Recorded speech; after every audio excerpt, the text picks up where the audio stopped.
All right, let's dive in. Today, it's all about the world of painting. Yeah, colors, brushes, canvases. We'll be taking a close look at, Getting a little messy. Hopefully not too much, though.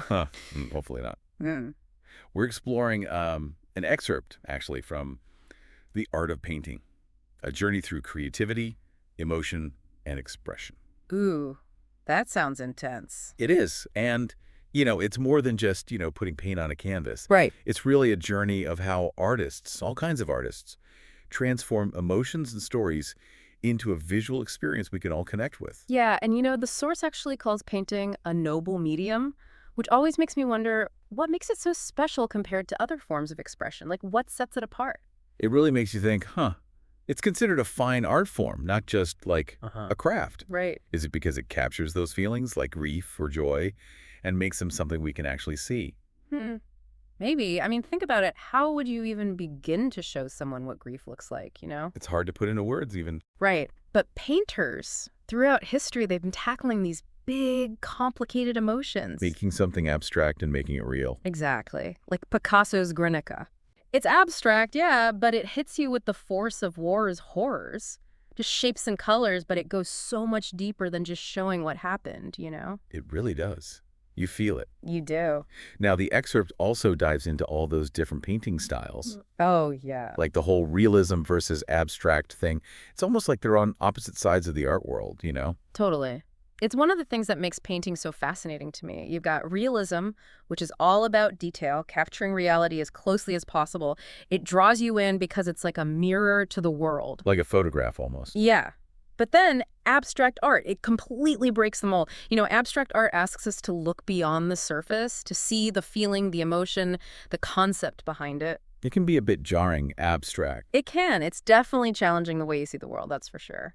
And there's so many other styles in between too, right? Like expressionism, impressionism, surrealism. Or don't even get me started. It can feel kind of overwhelming at times. Like, where do you even start? Honestly, I think that's the beauty of it. Each style adds another layer to this huge ongoing story of painting. Yeah, that's true. Like, think about expressionism. It's raw emotion? Intense colors, distorted shapes. It's meant to make you feel something, not just see something pretty. So each style has its own language, its own purpose, kind of. Exactly. And that's where the choice of medium comes in. Oils, acrylics, watercolors, it all matters. The book talks about how the actual material an artist chooses, the paints itself, has a huge role in the final piece. Think about it. Would you write a love letter on a napkin? Unless it was like a, really intense spur-of-the-moment declaration. Right.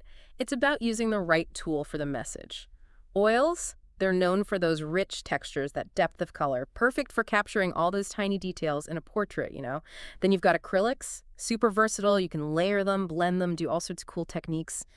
And they dry quickly, which is always a plus. And watercolors, those always strike me as like delicate and airy. You got it. Watercolors are all about transparency. Those beautiful, subtle color gradients. Yeah, very dreamy. They're perfect for capturing things like light, atmosphere, things that are kind of fleeting and hard to pin down. It's interesting because it sounds like the medium the artist picks. It's not just about practicality. It actually adds to the message of the piece. Oh, for sure. 100%. Now, the source talks about this idea of a shared journey between the artist and the viewer. I was curious about that. So it's more than just passively looking at a painting on a wall. Oh, yeah. Way more. Think of it as a conversation, but without words. You're stepping into the world the artist has created. Every brushstroke, every color, it's all an invitation for you, the viewer, to engage, to feel something, to come up with your own interpretation. So you're almost like completing the painting in a way with your own experiences and emotions. Yeah, like you're adding your own brushstrokes, in a sense. Like that. And that's where the magic really happens. Two people can look at the same painting and see completely different things. It's personal. It is. Like a landscape, it might trigger a childhood memory for one person, but for someone else, it might spark a feeling of longing. That explains why art can be so powerful. It's not just about what's on the canvas. It's about this bridge it builds between the artist and the viewer, across time and space even. It really is timeless. Like you can look at a painting that's hundreds of years old and still feel a connection with the person who created it. It's incredible when you think about it. It is. Well, this has been quite a journey, exploring the world of painting. So to wrap things up, here's something to consider. Think about what speaks to you personally. Mhm. What style of painting, what medium really pulls you in and makes you want to explore more. Yeah, go out there and explore different artists, different museums, different styles. I mean, you might be surprised by what really resonates with you. Remember, art is all about the journey, not just the final destination. And for those who want to go even deeper into the fascinating world of painting, check out The Art of Painting, a journey through creativity, emotion, and expression. Thanks for joining us on this colorful deep dive. See you next time. Bye.